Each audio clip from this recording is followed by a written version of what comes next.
O tempo regimental.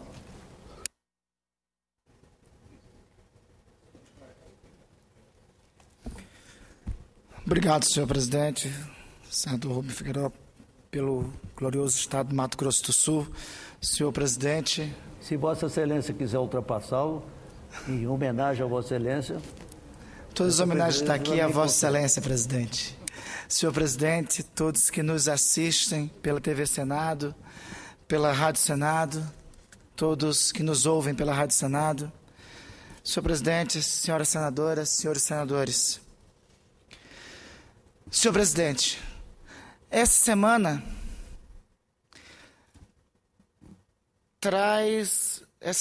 será brindada por um acontecimento de enorme justiça histórica. Nesta quinta-feira está previsto, após 50 anos, o retorno a Brasília do presidente João Goulart. O retorno dos restos mortais do presidente João Goulart e desta feita o retorno do presidente João Goulart, dos restos mortais do presidente João Goulart, será finalmente recebido na base aérea de Brasília com as honras devidas de chefe de Estado e de governo. Honras estas que não teve, lamentavelmente, quando faleceu, em 1976, devido à funesta ditadura civil-militar pela qual padecia o país naquele momento. 50 anos após, o presidente João Goulart volta a Brasília que ele governou. A Brasília que ele viu ser fundada, que ele viu nascer e que ele fundou quando era vice-presidente de Juscelino Kubitschek. Ou seja, a mesma Brasília que ele fundou junto com Juscelino Kubitschek em 1960. A Brasília que ele fundou e a Brasília de qual ele governou como presidente da República e da qual ele tomou posse em 1961 como presidente constitucional. A Brasília que ele foi deposto em 1964 em um golpe civil e militar. Ele volta 50 anos depois.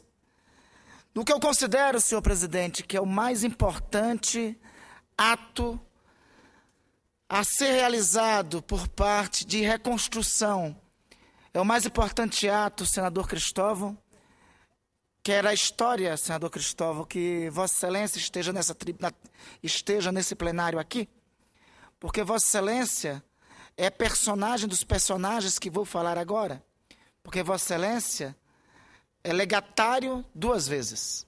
É legatário de Darcy Ribeiro, um dos personagens que aqui vou falar. Vossa Excelência é o mais leal legatário de Darcy Ribeiro. Talvez poucas pessoas, quanto Vossa Excelência, levam a ferro a bandeira de Darcy Ribeiro, quanto Vossa Excelência. E Vossa Excelência e Darcy Ribeiro é um dos personagens que vou falar agora. E Vossa Excelência é do Partido Democrático Trabalhista, que é o fiel legatário das bandeiras de João Goulart. E João Goulart volta essa semana a Brasília, 50 anos após ele ter 50 anos após ele ter sido deposto do governo da República. E ele volta em um ato que eu considero que é o mais importante ato de recuperação da memória histórica e o mais importante ato de recuperação da justiça. Portanto, é importante nós resgatarmos os acontecimentos daquele 1º de abril de 1964, quando João Goulart foi deposto do governo da República. Para ao final, senhor presidente, apresentar aqui o projeto de resolução do Congresso Nacional, que eu estou iniciando a coletar assinaturas no dia de hoje e protocolizando junto com o senador Pedro Simon no dia de hoje, para apresentar o projeto de resolução do Congresso Nacional que reconhece que no dia 1º de abril de 1964, o senhor presidente da República, João Belchior Marques Goulart, estava em território nacional. Para isso, é necessário primeiro reconhecer alguns acontecimentos. E antes disso, só relatar ao Brasil esse projeto de resolução que iniciei a coleta de assinaturas no dia de hoje. Eu reitero, tendo conhecimento na última sexta-feira de que nesta quarta-feira, em São Borja, iria ser iniciado o processo de exumação do corpo do presidente João Goulart para dissipar a dúvida sobre as causas que levaram à sua morte, e tendo conhecimento da decisão da presidente da República de que na quinta-feira próxima o presidente João Goulart voltará à sua Brasília 50 anos depois e agora será recebido na condição de chefe de Estado, eu tomei a decisão de sexta-feira de ir apresentar o projeto de resolução, o PRN, declarando nula a declaração de vacância da presidência da República, exarada no dia 1º de abril de 1964, pelo senhor senador Auro de Moura Andrade, então presidente do Senado Federal e presidente do Congresso Nacional, na segunda sessão conjunta da 5ª legislatura do Congresso Nacional, realizado no dia 2 de abril de 1964, quando naquela ocasião declarou vaga a presidência da República. A declaração de nula aquela declaração passa a ser resolução do Congresso Nacional. E essa resolução entra em vigor na data de sua publicação. Ao propor essa resolução, resolvi de imediato convidar o senador Pedro Simon para assinar comigo essa resolução. Assim o fiz, senador Álvaro Dias, e senador Cristóvão, porque é o senador Pedro Simon, dentre nós, companheiro, amigo de João Goulart, que viveu aqueles acontecimentos, que foi testemunha daqueles acontecimentos, e que sabe o quanto grande e vil foi aquela injustiça perpetrada no histórico 1º de abril de 1964.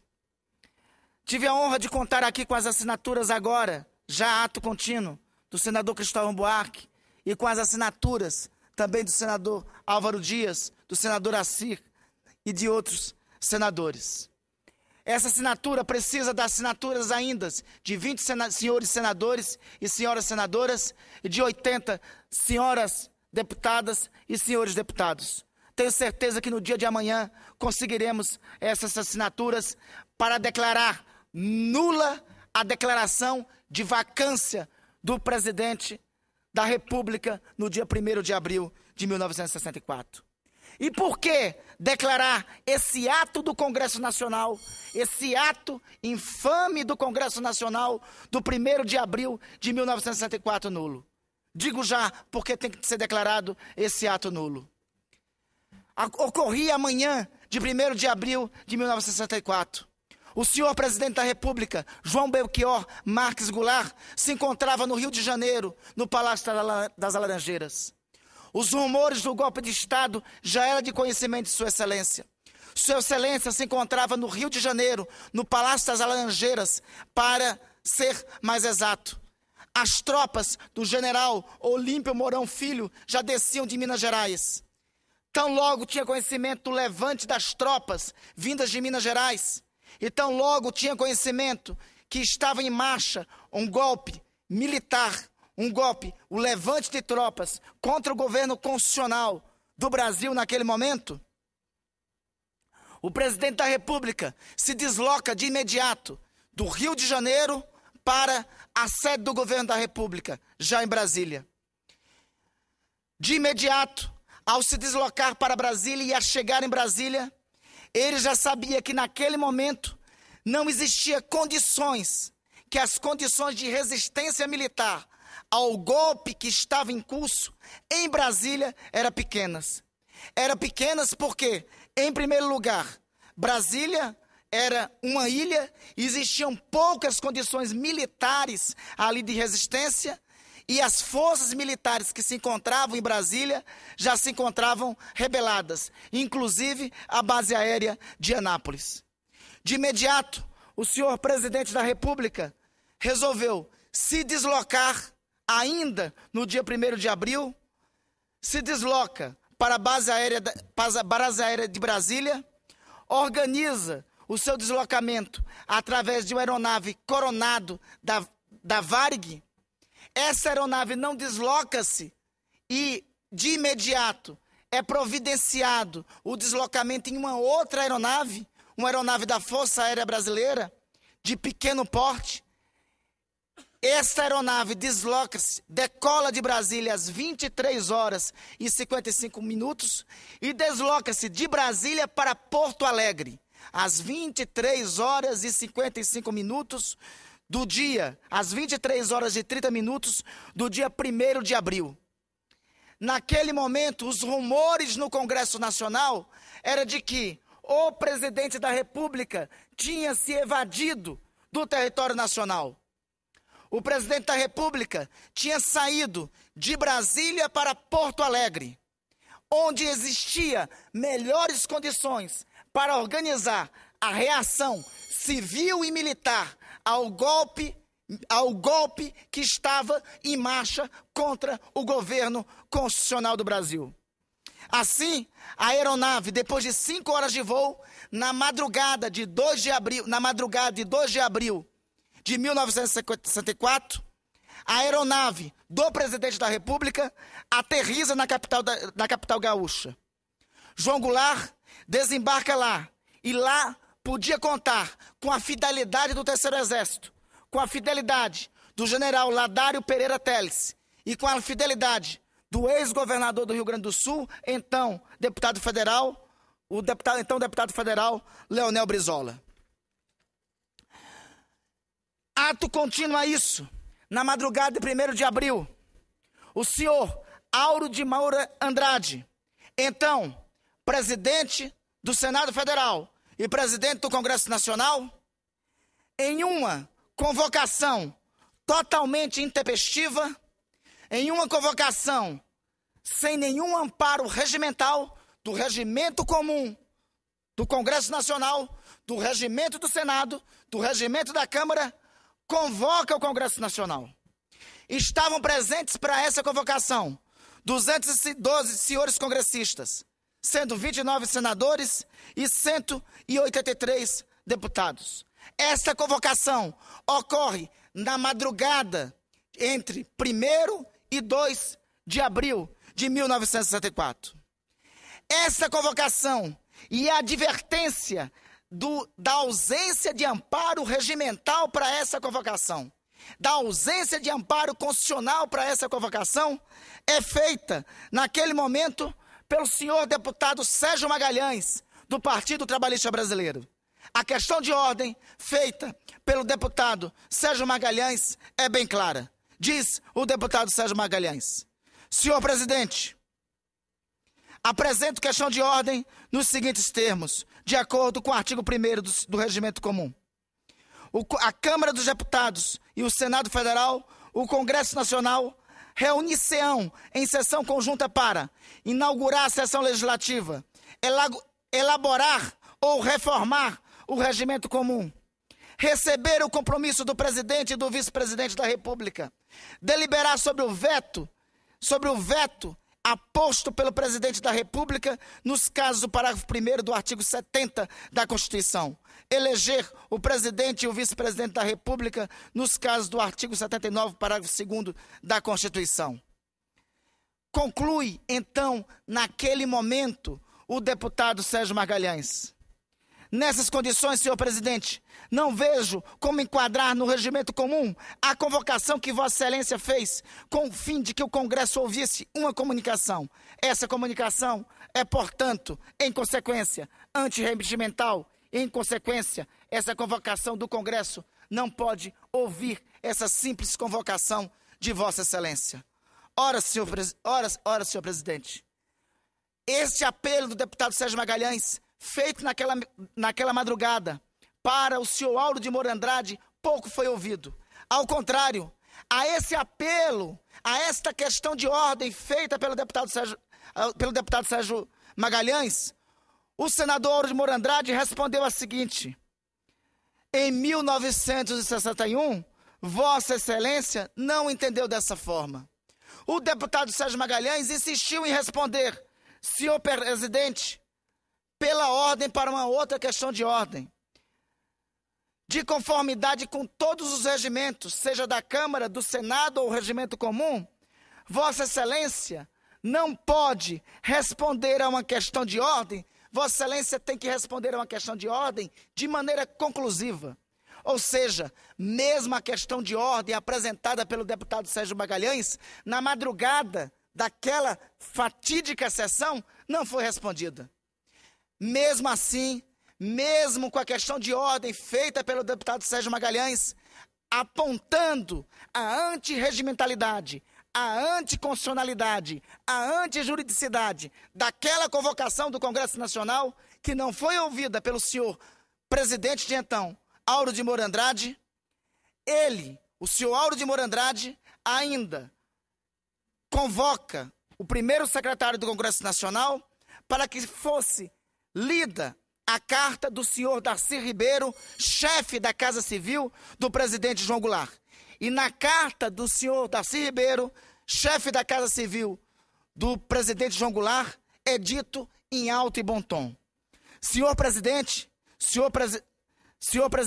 do Congresso Nacional, o senhor presidente da República incumbiu-me de comunicar a Vossa Excelência que, em virtude dos acontecimentos nacionais das últimas horas, para preservar de esbulho criminoso o mandato que o povo lhe conferiu, investindo na chefia do Poder Executivo, decidiu viajar para o Rio Grande do Sul, onde se encontra à frente das tropas militares legalistas e no pleno exercício dos poderes constitucionais com seu ministério. Atenciosamente, Darcy Ribeiro, chefe do Gabinete Civil da Presidência da República. Apesar de todos os apelos, senhor presidente, apesar, senador Cristóvão, da questão de ordem feita pelo deputado Sérgio Magalhães, apesar de todos os protestos da bancada do PTB, apesar da antijuridicidade, apesar da antirregimentalidade, apesar da anticonstitucionalidade da convocação do Congresso Nacional naquela madrugada, a efetivação do golpe se consubstanciou por parte do senhor Auro de Moura Andrade, ignorando todos os apelos e para dar um vaticínio à violência que já estava em curso nas ruas, mesmo com o presidente da República, em pleno território nacional, e mesmo com o comunicado do senhor Darcy Ribeiro, chefe da Casa Civil, do presidente da República, dando conta que ele estava no Rio Grande do Sul, à frente das tropas legais e no uso de suas atribuições constitucionais, mesmo com tudo isso, o senhor Auro de Moura Andrade, dando ignorância a tudo isso, resolveu proceder à seguinte proclamação.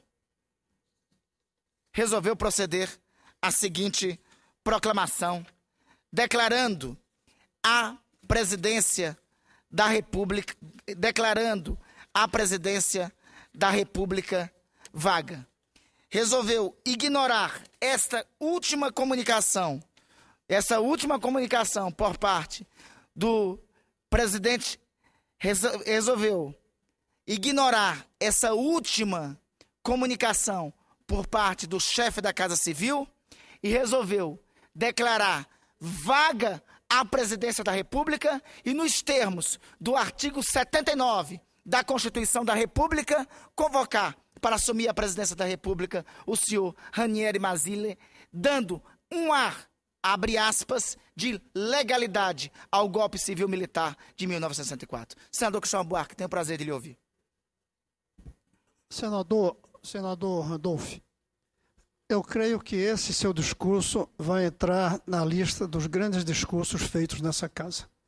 porque tem aquilo que faz com que um discurso seja grande, o seu conteúdo e a sua historicidade. Alguns é capaz de dizer que é irrelevante anular aquela sessão. Não, é altamente relevante do ponto de vista histórico.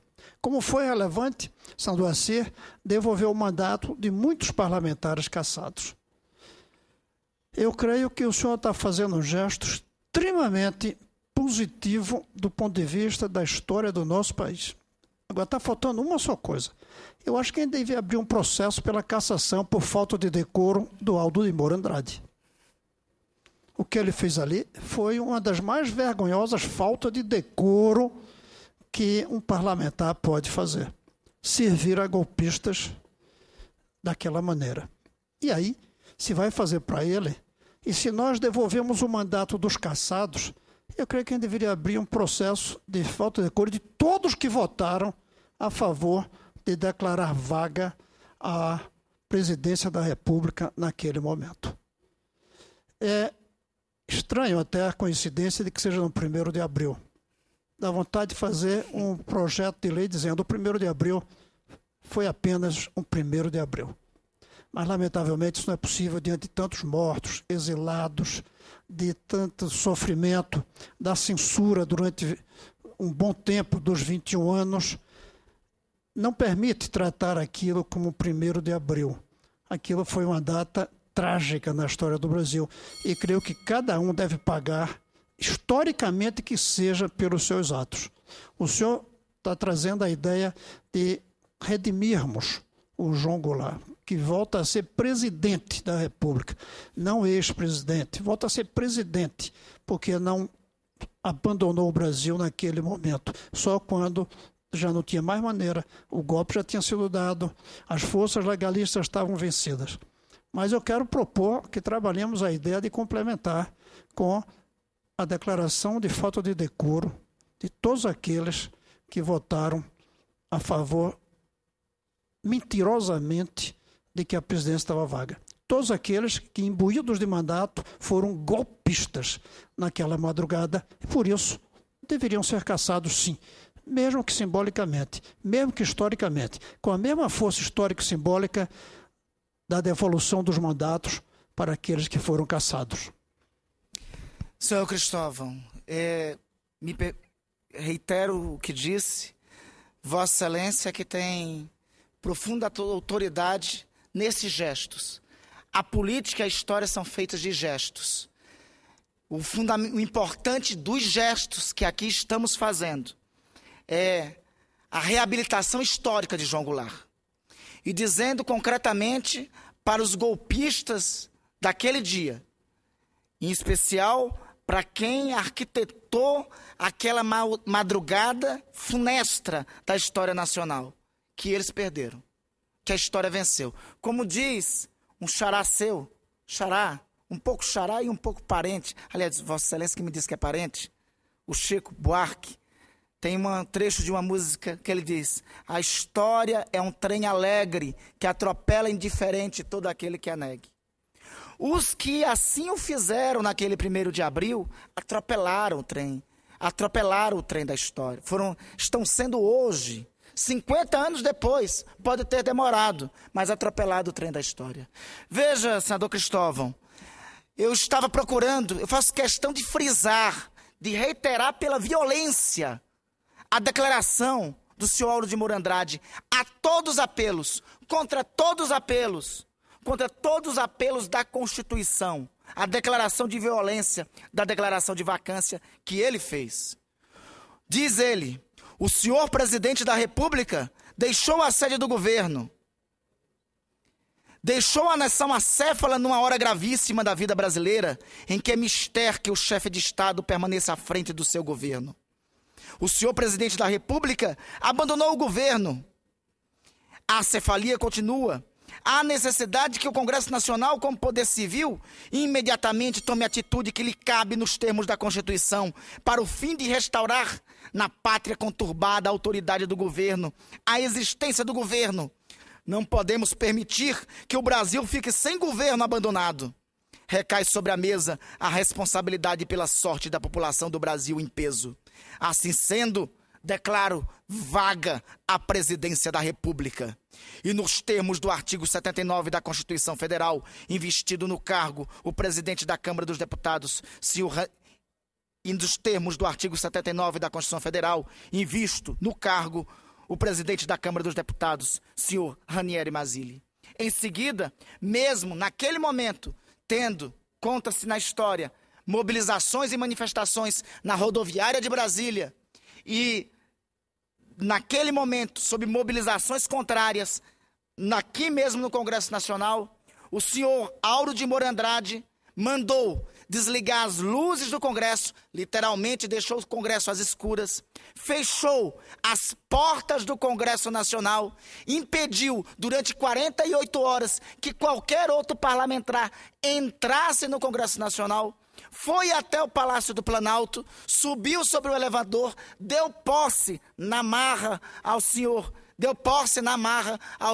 Ranieri Mazzilli. Sobre o outro elevador desceu Darcy Ribeiro e Valdir Pires e deu inconstitucionalmente posse ao senhor Ranieri Mazzilli, sem nenhum amparo regimental e constitucional. Era o gesto que precisava o governo dos Estados Unidos da América para reconhecer o governo dos Estados Unidos da América, que estava com a 4ª Frota Americana na costa brasileira.